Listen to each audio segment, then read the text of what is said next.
ao que está sentado no trono e ao Cordeiro seja o louvor e a honra e a glória e o domínio pelos séculos dos séculos. Amém.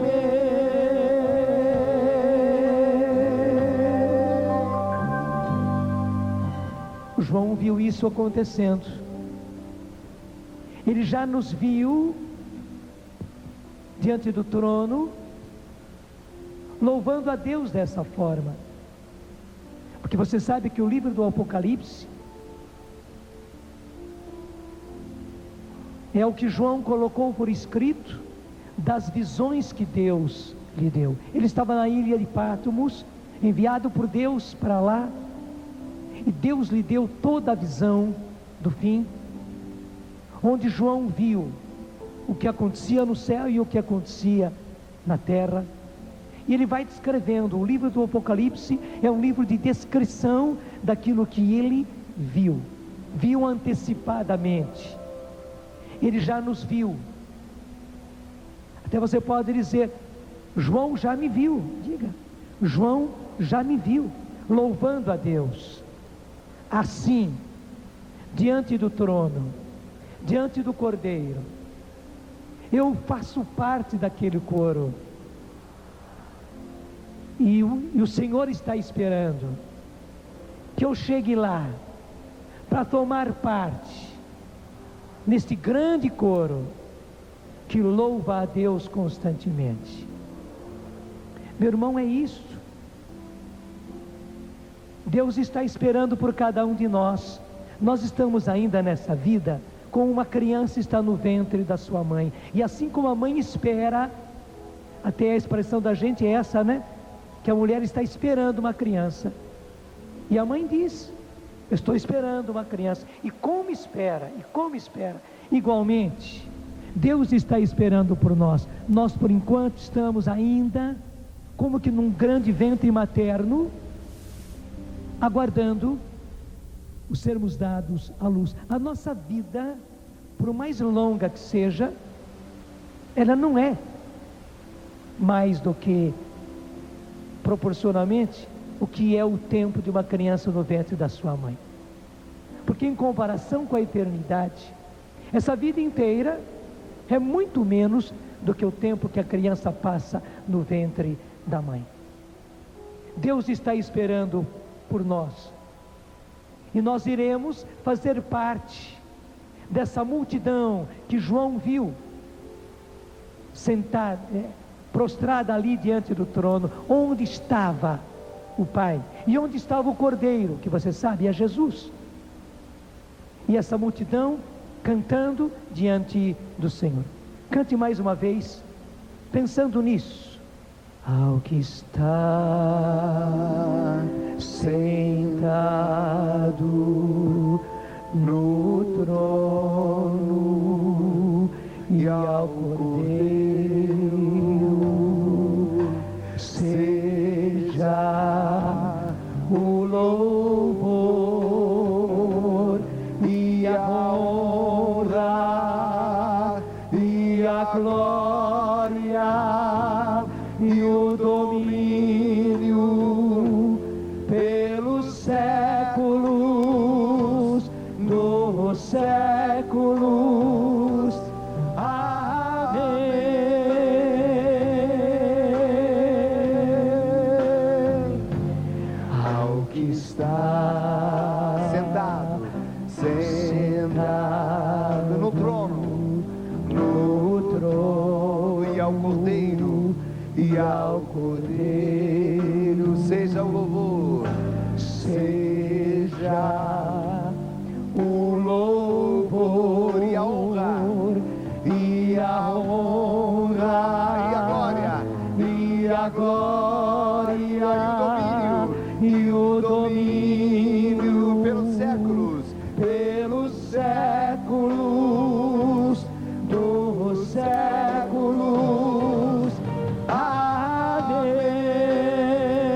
isso que Deus quer, que nós antecipemos esse louvor, porque veja, a nossa vida no céu vai ser louvar.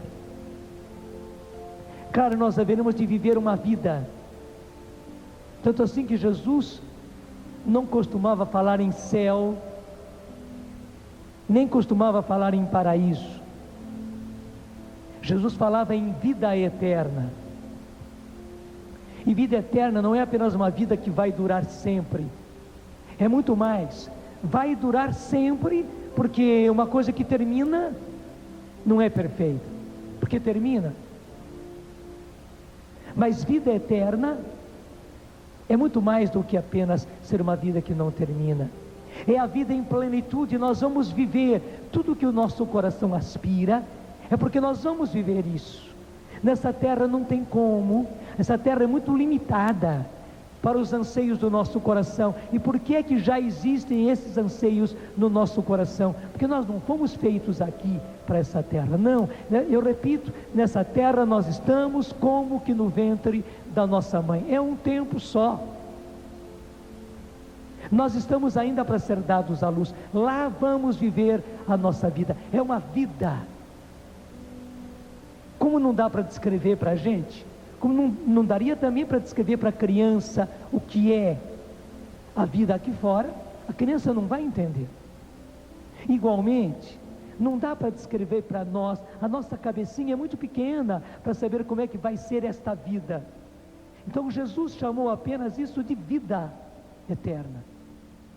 Nós vamos viver, e uma das coisas que nós vamos fazer continuamente é louvar, é dar graças, é adorar. Nós estaremos continuamente em sintonia com Deus, e o bonito é que nós estaremos lá com o nosso espírito, sim, mas não só com o nosso espírito, estaremos com o nosso espírito, estaremos com a nossa alma, a nossa inteligência, os nossos sentimentos, a nossa vontade, mas estaremos também com o nosso corpo. Depois da ressurreição, depois que Jesus vier, nós estaremos também com o nosso corpo. Com este corpo transformado, nós estaremos vivendo uma vida, e a coisa que nós nunca deixaremos de fazer é louvar, adorar, dar graças. Por isso que Deus quer que já agora, na nossa vida, a nossa vida seja um louvor. Você viu toda a oração da manhã.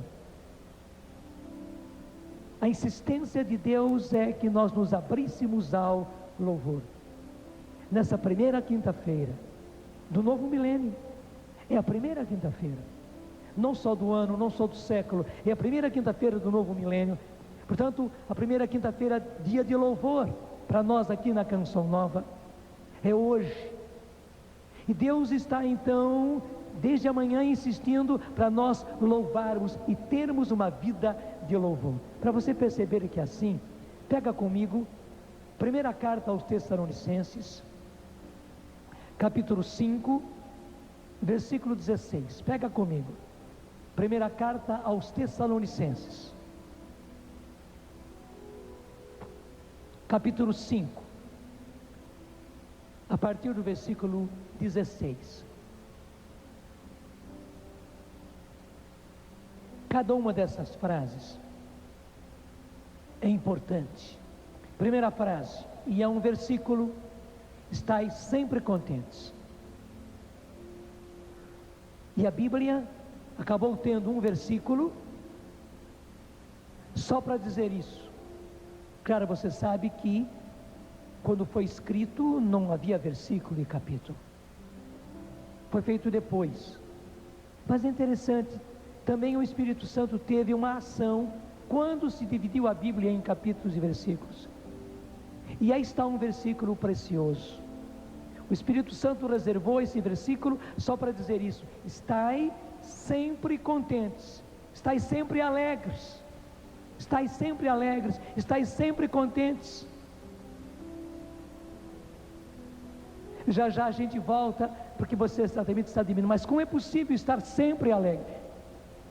Como é possível estar sempre contente? E é isso que a Bíblia está dizendo, é isso que Deus está dizendo. É possível? É. Deus não diria se não fosse possível. Segunda frase: orai incessantemente, orai sem cessar. Orai incessantemente, orai continuamente, pelo positivo, e orai sem cessar, pelo negativo. Quer dizer, não cessar, não parar de orar. Outra coisa que ele diz, mas como é possível orar sem parar? Orar sem cessar. E a palavra de Deus está dizendo, orai sem cessar, orai incessantemente, orai sem parar, orai continuamente. Segunda frase. Terceira frase, dai graças em todas as circunstâncias. Em outras palavras, em tudo dai graças. Em tudo dai graças. Em qualquer situação, dai graças. Em qualquer acontecimento, dai graças. Aconteça o que acontecer, dai graças. E aí, conclui na quarta frase, pois essa é a vontade de Deus a vosso respeito em Cristo Jesus. Gente, são poucas as vezes que a Bíblia diz que isto é a vontade de Deus para nós. Uma das vezes que diz é aquela, esta é a vontade de Deus, a vossa santificação. E aqui uma outra vez que a Bíblia diz, esta é a vontade de Deus. E o que é a vontade de Deus? Essas três coisas. Primeira, estai sempre alegres. Segunda, orai sem cessar. Terceira, em tudo dai graças. Então eu podia fazer na forma de pergunta, qual é a vontade de Deus a nosso respeito? Primeiro, eu digo, você repete, estai sempre alegres. Segundo, orai sem cessar. Terceiro, em tudo dai graças. E hoje eu preciso dizer a você que essas três coisas, elas estão interligadas. Para acontecer uma coisa é preciso a outra, e acontecendo uma, ela provoca a outra. Vamos então por partes. E nós podemos começar pela última. Em tudo dai graças. Interessante que a Bíblia não diz por tudo dai graças, porque há coisas pelas quais é difícil para nós dar graças. A morte de alguém muito querido, a doença de alguém, doença nossa, um problema que a gente enfrenta, problema no seu casamento, é difícil dar graças por isso que aconteceu. Talvez infidelidade e traição no casamento, é difícil dar graças por isso. Um filho nas drogas, um marido, um pai no alcoolismo, é difícil, às vezes humanamente impossível dar graças por isso. Mas interessante, a Bíblia não diz dai graças por todas as coisas, não, mas em tudo, não é por tudo, em tudo, em tudo. Veja, na situação de infidelidade no casamento, dai graças. Na situação de traição, dai graças, porque dar graça, gente, é a Deus, não é ao próximo, não é às pessoas, não, é a Deus. É como se Deus dissesse, nos grandes problemas que você tem, você precisa se ligar a mim, e se ligar a mim positivamente, dando graças, se voltando para mim, em outras palavras, me louvando, me adorando, em todas as circunstâncias. Seu filho está nas drogas, você perdeu o emprego, está desempregado há muito tempo, estão faltando as coisas em casa, você está doente, alguém doente, uma pessoa muito preciosa para você morreu. Deus diz, dai graças nessa situação, dai graças, louve, adore. E sabe por quê? Infelizmente, quando acontece qualquer coisa dolorosa, isso pega a nossa parte afetiva, a nossa parte sentimental. A nossa sensibilidade já fica afetada, machucada pelo acontecimento. Então, o nosso coração já fica pequenininho já. a gente já se entristece. Em vez de a gente se abrir, a gente começa a fechar. Em vez do coração se abrir, o coração começa a fechar. Mas veja, isso é a nossa parte sensível, é a nossa parte sentimental. E nós misturamos tudo. Especialmente nós brasileiros, que somos, graças a Deus, muito afetivos. Nós somos muito de sentimento, e é bom que seja assim. É uma qualidade que nós brasileiros temos, mas uma qualidade que muitas vezes nos atrapalha. Então, porque a gente sensibilizou-se com aquilo que aconteceu, a gente sentiu tristeza, a gente sentiu pesar, o coração começou a se fechar, a gente vai atrás disso e se fecha, faz como essa plantinha dormideira, né? Tocou, ela se fecha toda. E Deus diz: não, ao contrário. Por tudo, em todas as circunstâncias, em qualquer situação, aconteça o que acontecer, dai graças, louvai, adorai. Eu diria para você, esse é um remédio maravilhoso para o coração. Porque veja, esses sentimentos que nos abatem, eles fecham o coração, eles fecham as artérias e as veias do coração. Você sabe que muitas vezes as nossas artérias, as nossas veias, as nossas válvulas do coração se fecham, e é um perigo, é um risco enorme. Quanta gente precisa fazer a operação por causa disso, porque as veias se fecharam, as válvulas se fecharam.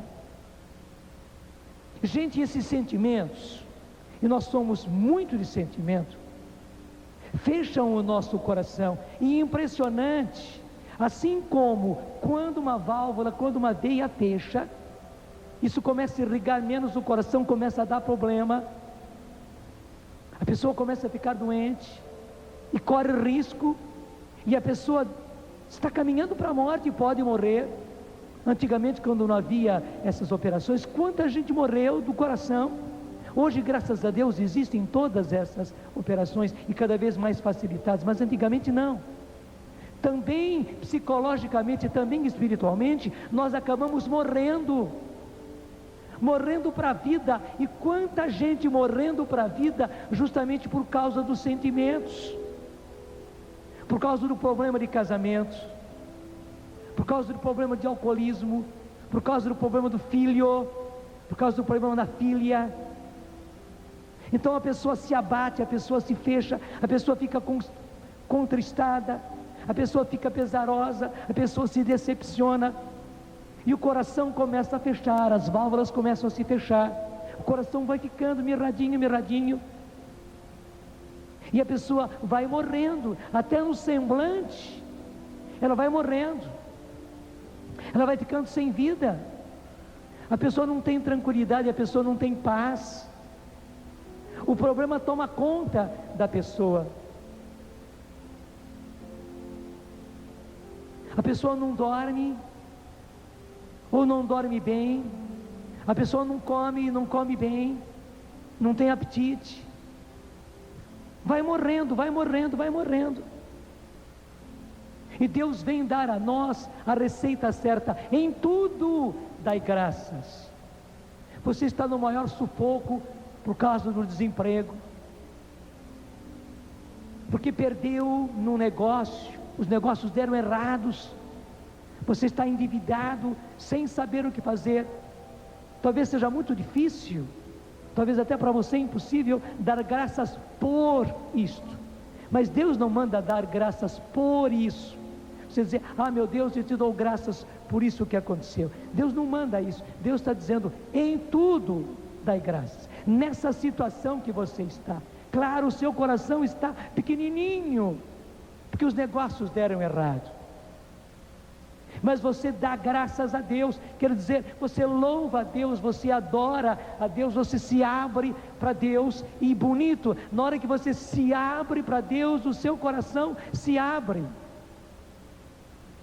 e o seu coração volta a se irrigar, e você recebe força de Deus para enfrentar o problema, porque, gente, na hora que a gente se fecha para tudo, se fecha por causa do problema, mas não é verdade que a primeira coisa que a gente faz é se fechar para Deus?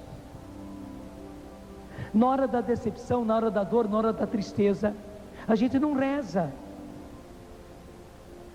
e se reza, não reza bem, reza triste, reza pesaroso, reza sem fé, reza sem confiança.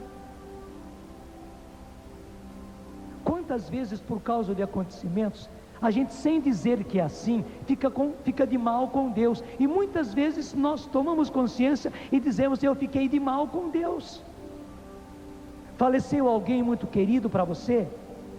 Claro, você sente, é natural que sinta, e Deus sabe disso. Jesus também chorou quando morreu seu amigo Lázaro, claro, e não foi só quando Lázaro morreu. Jesus tinha sentimentos, ele assumiu os sentimentos humanos, ele sabe, ele entende disso.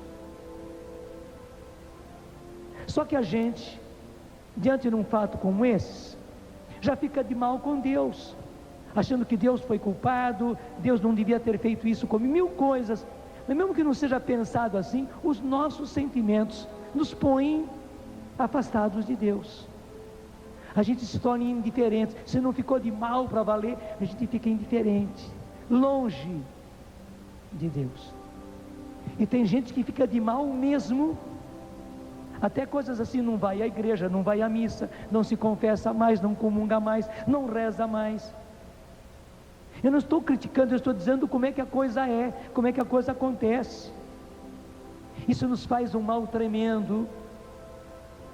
Hoje o Senhor está dizendo para você: até se você está assim, meu filho, se você está assim, minha filha, o passado é passado, deixa isso para o milênio passado, deixa isso para o século passado, deixa isso para o ano que já passou. São águas passadas, não vai carregar coisa do século passado para a sua vida agora. Começa hoje, hoje é a primeira quinta-feira, é o primeiro dia de louvor, o primeiro dia de adoração.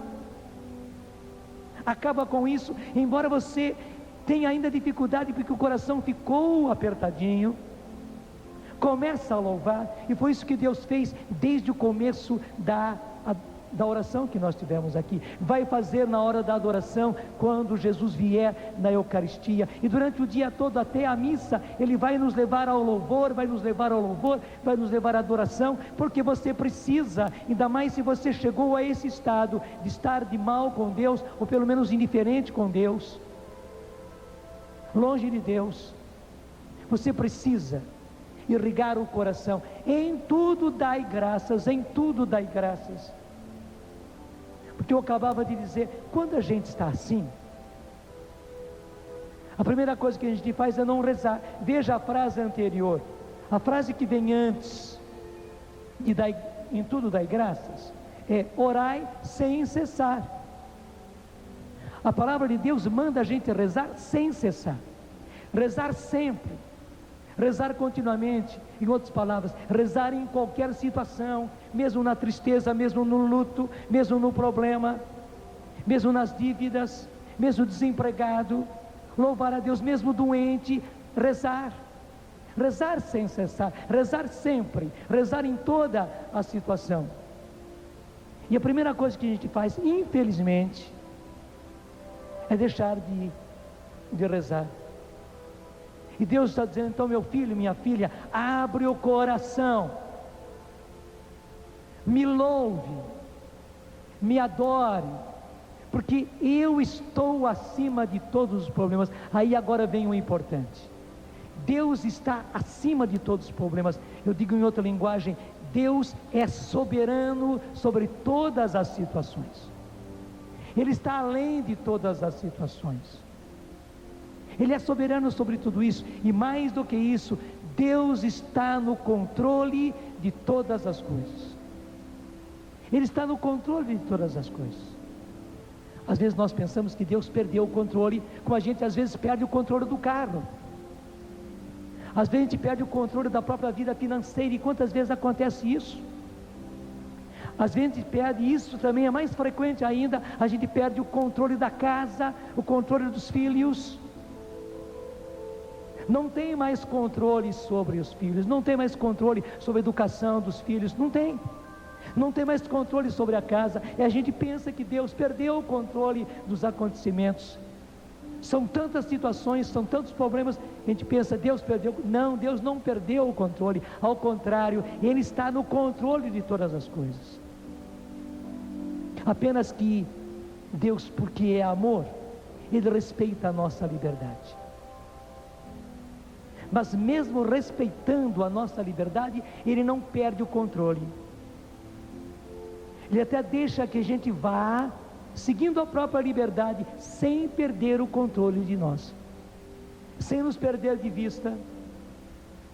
Nós pensamos que estamos até longe de Deus, de mal com Deus, demos as costas para Deus, não quero mais saber de Deus. Mas Deus não deixa de nos amar, Deus não deixa de confiar em nós, não deixa. A gente se desligou de Deus, cortou com Deus, mas Deus não cortou conosco, não cortou. Ele está no controle.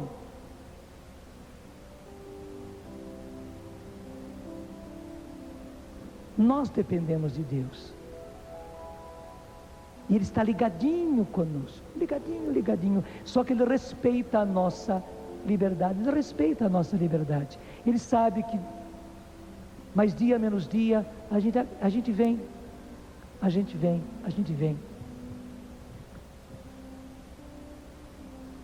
Eu estava na Bahia, e vi na praia um pescador, um velho pescador, a gente via até pelo semblante dele, já era de idade,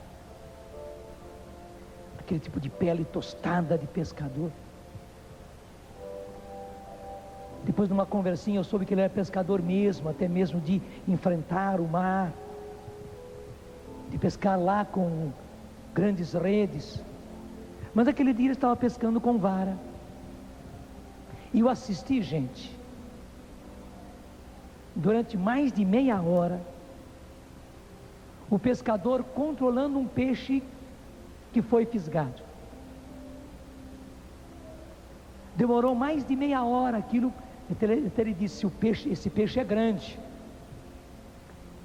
Ele ficou fisgado e por isso ele estava se debatendo lá em cima.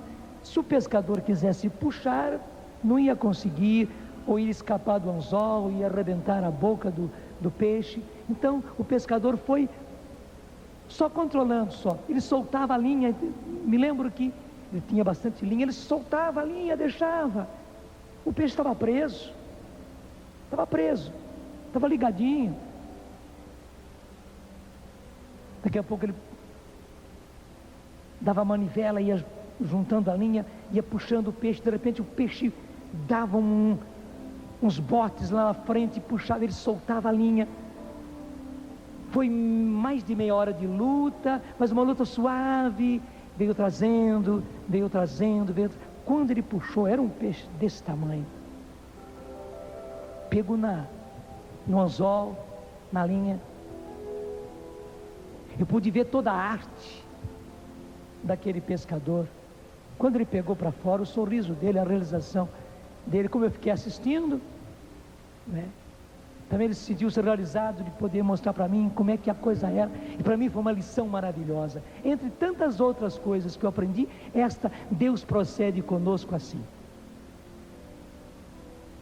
A gente é indócil, a gente é rebelde, como um peixe desse jeito, achando que é dono do mundo. Só que a gente está no controle de Deus.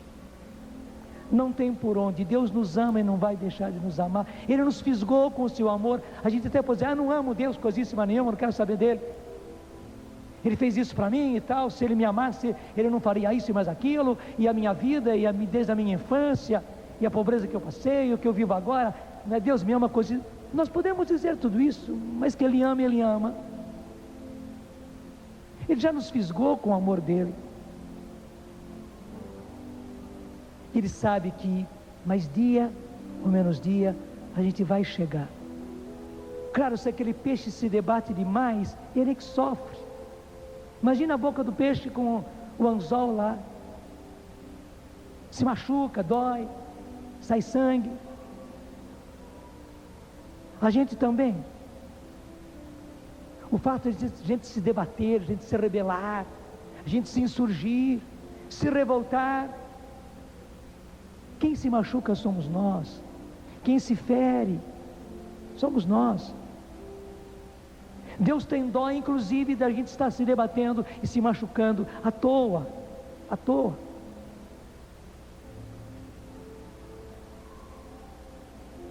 Ele só está no controle.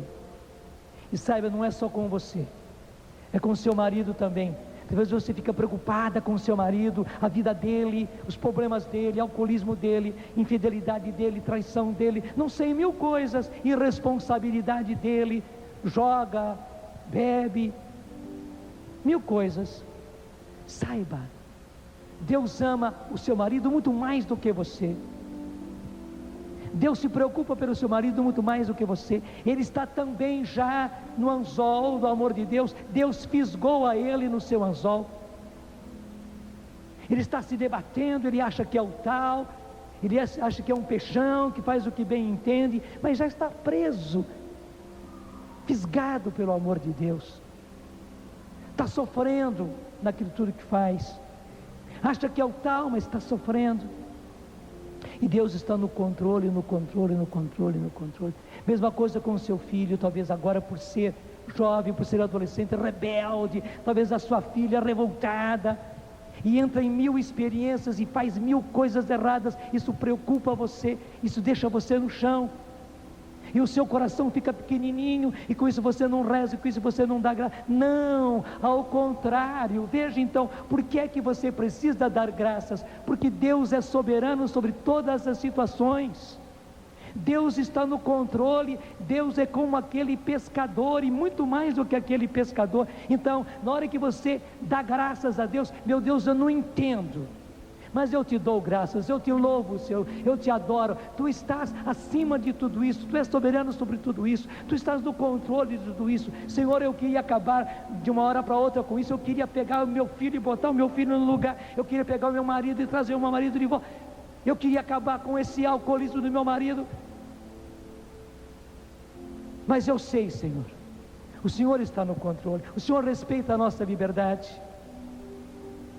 Mas o Senhor não nos perdeu de vista. Nós estamos fisgados no seu amor, e por isso, meu Deus, eu te dou graças. Diga o que você quiser dizer, mas dê graças. Mesmo que você diga apenas obrigado, meu Deus, obrigado, meu Deus. Mesmo que você repita graças a Deus, graças a Deus, graças a Deus, graças a Deus. Essa é uma expressão muito brasileira, graças a Deus, uma expressão muito católica, essa de graças a Deus, de graças a Deus, de graças a Deus. Porque em tudo dai graças. Quando nós dizemos graças a Deus, nós estamos obedecendo a essa palavra de Tessalonicenses. Em tudo dai graças. Então, graças a Deus, graças a Deus. E nem é dar graças por tudo, porque claro, você não dá graças pelo alcoolismo do seu marido, mas no alcoolismo do seu marido. Você não dá graças a Deus pelo adultério do seu marido, mas você dá graças a Deus no adultério, na infidelidade, na traição. Você não dá graças a Deus pela droga do seu filho, mas você dá graças a Deus na situação de droga do seu filho. Percebe? E aí o seu coração se dilata. Em outras palavras, você sintoniza com Deus, porque muitas vezes, gente, e é isso que o diabo quer, a gente se entristecendo, se decepcionando, fechando o coração, a gente fica sozinho como um caramujo, tendo que resolver o problema sozinho, e querendo resolver o problema, e se debatendo para resolver o problema, se machucando para resolver o problema, enquanto que não é assim. Você é sócio de Deus, muito mais do que você. Deus está controlando essa situação. Deus está controlando essa situação. Ele não perdeu o controle, Ele é soberano, Ele é Senhor sempre e em todas as circunstâncias. Então, na hora que você se abre para Deus, na hora que você dá graças, e na hora que você reza, porque a segunda coisa é essa: orai sem cessar. Mesmo que você diga: Senhor, eu não entendo, mas eu estou aqui rezando, faça-se a sua vontade. que seja no seu tempo, Senhor, que seja no seu jeito, da sua maneira e não na minha. Na hora que você reza, você se abre para Deus e o mais importante, você se associa a Deus, você se torna sócio de Deus. Daí não é você sozinho, é você e Deus nessa situação. E mais ainda, Deus gosta que você se una a Ele para recuperar aquela pessoa. Vamos dizer, é como eu que estava lá ao lado do pescador. O que eu podia fazer ali ao lado do pescador? Eu não entendia nada da arte de dominar um peixe daquele tamanho no mar, e pego por anzol numa linha, uma linha comum, linha boa, claro, de molinete, mas linha. O que entendia eu? Que palpite eu podia dar? Mas eu estava ali ao lado, digamos, como que dando força moral para o pescador. É assim que a gente fica ao lado de Deus. E assim como o pescador ficou contente me vendo ali ao lado, ele ia explicando algumas coisas para mim e tal, e eu perguntava, e quando ele tirou o peixe, a realização dele e tal. Deus gosta que a gente esteja assim ao lado dele, está me entendendo? Que você esteja sintonizado com Ele. No fundo você não faz nada para recuperar aquele filho, para recuperar aquela filha, para recuperar aquele marido, para recuperar aquele pai. Você no fundo não faz nada, você está ali ao lado de Deus, mas Deus te quer ao lado dele. E veja, não de costas para Ele, não contra Ele, não revoltado contra Ele, não decepcionado com Ele, não de mal com Ele.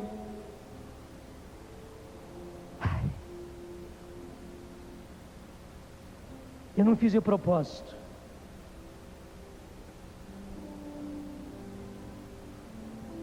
Foi por causa da oração da manhã.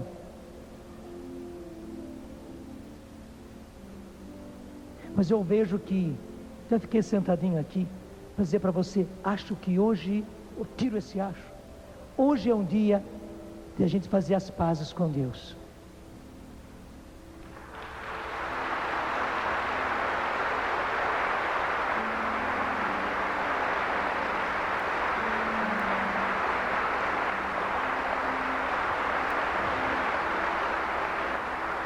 Louvado seja Deus.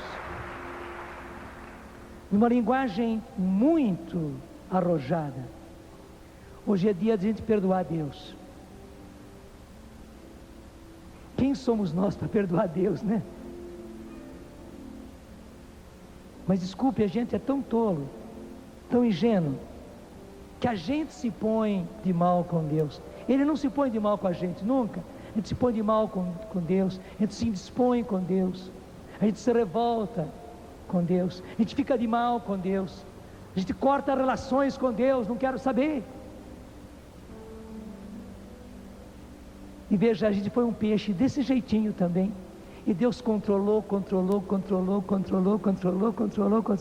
e hoje, nessa primeira quinta-feira, Ele trouxe a gente aqui pertinho, já estamos saindo fora d'água, já Deus vai levantar assim, é um peixão também, é uma peixona também, e Deus vai ficar muito contente. Meu filho voltou, a minha filha voltou, estava de mal comigo, como penou, como sofreu, como se machucou, estava longe de mim, indiferente comigo, se revoltou, não me entendeu, mas hoje voltou.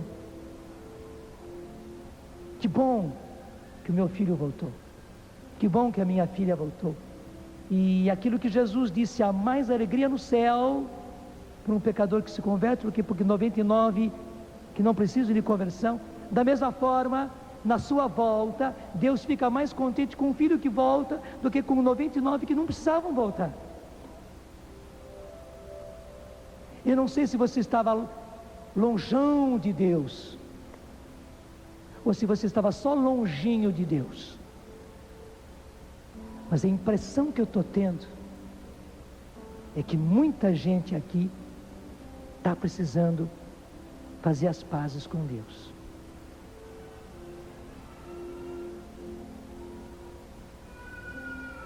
perdoar Deus, pedir perdão para Deus, desculpar Deus, pedir desculpa para Deus, dizer como eu me enganei, como eu fui ingênuo, mas estou de volta. O Senhor venceu.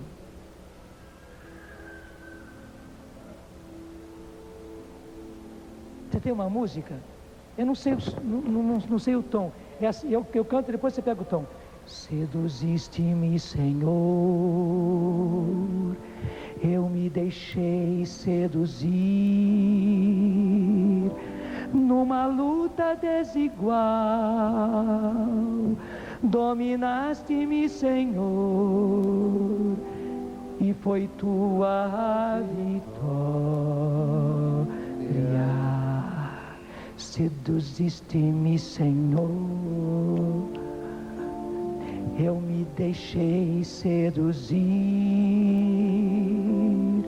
numa luta desigual. Dominaste-me, Senhor, e foi tua vitória. Lembra essa música de não sei lá do século passado, essa música é do século passado, lá do começo da renovação, né? Então não louvemos o século passado, né? E é linda. Faz tempo também que eu gravei essa música. Hoje ela entra direitinho, veja bem. Seduziste-me, Senhor, e foi seduzindo, e eu me deixei seduzir numa luta sem igual. Numa luta sem igual. E que luta, meu Deus! Dominaste-me, Senhor, e foi tua vitória. Foi ou não foi a vitória dele? Que bom, pode aplaudir, porque a vitória foi dele. Numa luta sem igual. Foi doída essa luta, a gente apanhou, a gente sofreu, a gente se machucou, mas ele venceu, canta comigo. Seduziste-me, Senhor, eu me deixei seduzir, numa luta sem igual.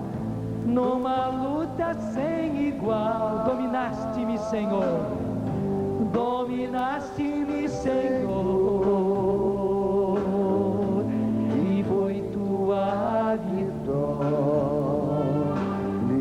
E daí, gente, acontece a primeira frase: estai sempre contentes, estai sempre alegres.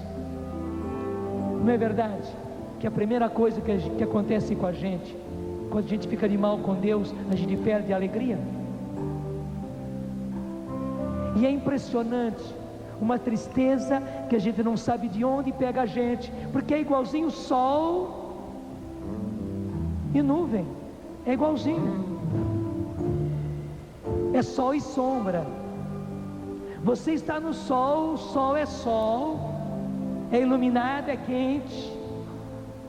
Você sair do sol, ainda mais quando é um sol forte como o de hoje, você veio para a sombra é sombra, e a sombra é fria, e até pelo fato de você antes estar no sol, parece que você sente frio, a sua pele já se ressente.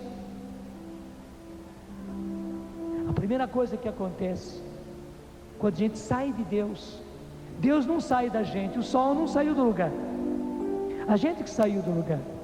Na hora que a gente se afasta de Deus, na hora que a gente dá as costas para Deus, a primeira coisa que acontece é a gente perder a alegria. A gente perde a alegria. A gente quer ficar alegre e não consegue.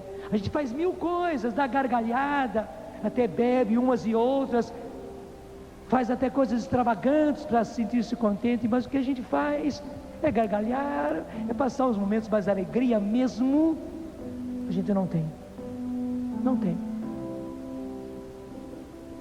Graças a Deus, na hora que a gente faz as pazes com Deus, eu já senti, muita gente já fez as pazes com Deus. Muita gente já perdoou Deus. Muita gente já perdoou Deus, porque veja, dentro do perdão é uma coisa impressionante. Não é só perdoar pessoas, é também perdoar Deus. Claro, você entende, nós não estamos acima de Deus para perdoá-lo, não, nós estamos aqui debaixo, muito debaixo. Mas a gente se pôs contra Deus, a gente julgou Deus, Quem somos nós? Mas nós julgamos Deus, e pior, nós condenamos Deus, nós dissemos, nós pensamos, nós sentenciamos que Deus fez errado, que Deus não devia ter feito desse jeito, que Deus não fez na hora certa, que Deus não devia ter feito assim comigo, Deus não devia ter agido assim nessa situação. A gente julga Deus, e a gente condena Deus, a gente sentencia Deus, a gente se tornou juiz de Deus e o condenou. Uma vez que a gente condenou, agora a gente precisa perdoar, precisa absolver Deus no nosso coração. Claro, Deus não vai mudar, mas que beleza, a gente muda. A gente e como muda? Tenha certeza, o seu coração já mudou, está bombando, o seu coração está sendo irrigado, Deus está invadindo a sua vida, e a alegria volta. A primeira coisa que volta é a alegria, e junto com a alegria volta a paz, e a gente fica de novo contente. Porque se contente, gente, nem é estar rindo o tempo todo, gargalhando. Não, você sabe que contente quer dizer contente. Estou contente, estou alegre. E nós precisamos dessa alegria. Alegria. Tem uma passagem preciosa na Bíblia que eu preciso mostrar para você. É no livro do Eclesiástico. E para isso eu vou na minha velha Bíblia da Ave Maria. É o livro do Eclesiástico, que ele está logo antes do Evangelho de São Mateus. Não, isso é na nossa Bíblia, né? Aqui na Ave Maria, e depois de Provérbios e tal. Isto. Depois de sabedoria, vem o livro do Eclesiástico. Então, pela metade da Bíblia, da Ave Maria. No nosso é logo antes do Evangelho de São Mateus, capítulo 30, versículo 23. A alegria do coração é a vida do homem. A alegria do coração é a vida do homem. Eclesiástico 30, 23. A alegria do coração é a vida do homem e um inesgotável tesouro de santidade. Gente, nós não imaginávamos. A alegria, diz a palavra de Deus, é um inesgotável quer dizer que nunca se esgota. É um inesgotável tesouro, é um tesouro que nunca se esgota de santidade. É um tesouro de santidade, é um inesgotável tesouro de santidade. A alegria do homem torna mais longa a sua vida. Está aqui, é o versículo 23, Eclesiástico 30, 23. A alegria do coração é a vida do homem e um inesgotável tesouro de santidade.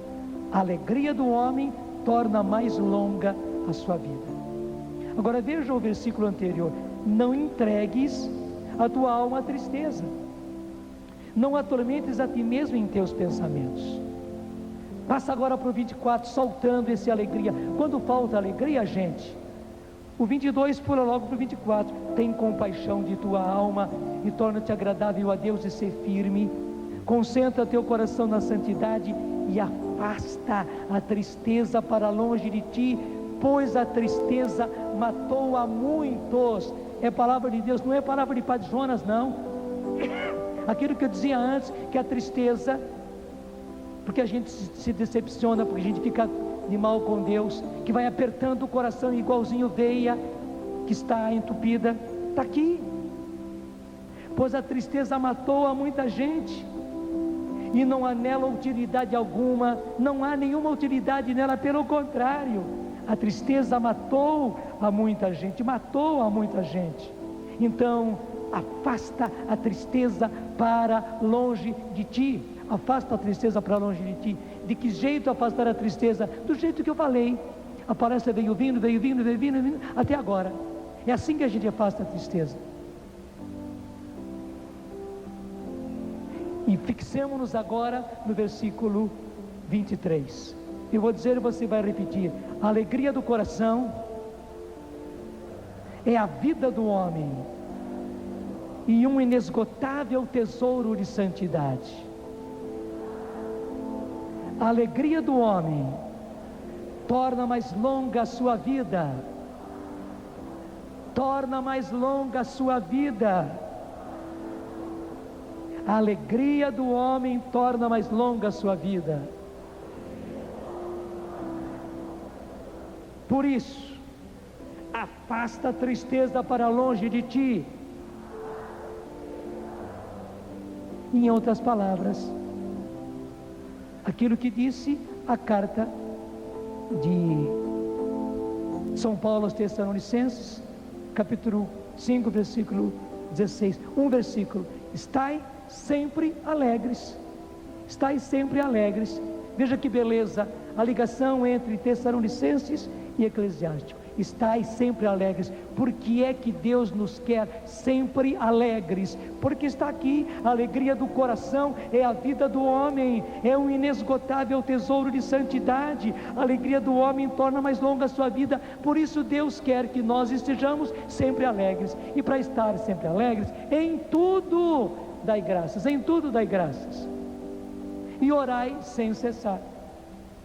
As duas coisas. E daí as três frases se permeiam e acontecem, e você fica cheio de vida. Pelo contrário, afasta a tristeza para longe de ti, pois a tristeza matou a muita gente. E diga comigo: não vai matar a mim, nem no meu corpo, nem na minha alma, e muito menos no meu espírito. A tristeza não vai me matar. Infelizmente, estava levando a minha alma à morte, levando o meu corpo para a morte, levando até o meu espírito para a morte. Mas a tristeza não vai mais me matar. Ela não me mata mais, porque eu já aprendi: estai sempre alegres, porque a alegria do coração é a minha vida, é a vida do homem, é a vida da mulher, é a vida do jovem, é a vida do adulto, do velhinho, da criança. A alegria traz vida ao ser humano, e é um tesouro inesgotável de santidade. Senhor, eu escolhi a alegria e disse não à tristeza. Obrigado, meu Deus, porque nessa primeira quinta-feira Tu abres o meu coração para o louvor, para a ação de graças, para a adoração, porque aí está a minha salvação, aí está a minha vida. Pode aplaudir, porque é verdade.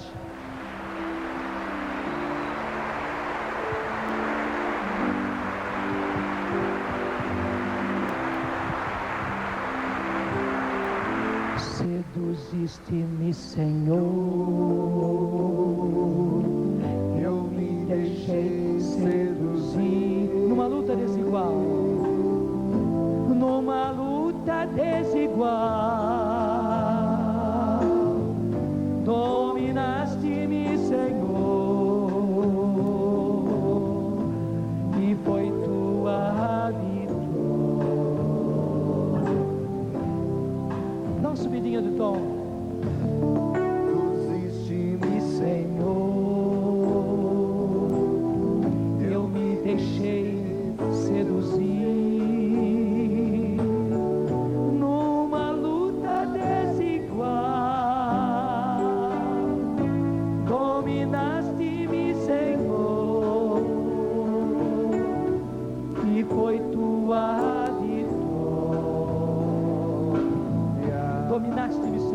a verdade foi essa: graças a Deus o Senhor nos dominou. O Senhor nos dominou. Uma coisa importante é esta: às vezes, digo mais, muitíssimas vezes, é preciso perdoar pessoas para a gente fazer as pazes com Deus. Porque há pessoas que representam muito Deus para nós: padre, freira, colégio religioso, paróquia, grupo, comunidade, representam muito Deus. Assim como eu falei, padre, freira, coordenador, coordenadora, chefe, lá das coisas de igreja, lá do trabalho que você fez. Às vezes tem uma quermesse dessas de igreja, festa de igreja. Você era da festa, você estava ajudando naquela festa, naquela quermesse, né? E houve desentendimento, você decepcionou-se com pessoa, mas como estava ligado com a festa, e a festa ligada com a igreja, e a igreja está ligada com Deus, a coisa foi atingir Deus no seu coração. E para você então poder fazer as pazes com Deus, muitas vezes você precisa fazer as pazes com essas pessoas, perdoar essas pessoas. Muitas vezes pai, mãe, vovó, padrinho, madrinha, e também marido, mulher, representam muito Deus. O pai da gente, a mãe da gente, representa muito Deus para a gente. E se a gente está de mal com o pai, revoltado com o pai, revoltado com o marido, revoltado, a gente acaba cortando relações com Deus, e sofre, e se machuca. Então esse é o momento também, e Deus está dando essa graça de você perdoar pessoas, porque perdoando as pessoas, e até indo depois pedir perdão às pessoas, ou dizendo: eu te perdoo, você fez isso de errado comigo, mas eu te perdoo. E muitas vezes, mesmo que fique só no coração, às vezes o seu coração pede que você vá e você fale com a pessoa. Se o seu coração pede, vai e fala. Muitas vezes você resolve no coração, porque a coisa era sua, a pessoa nem sabe que você ficou magoada, sentida, já é uma coisa passada. Perdoa.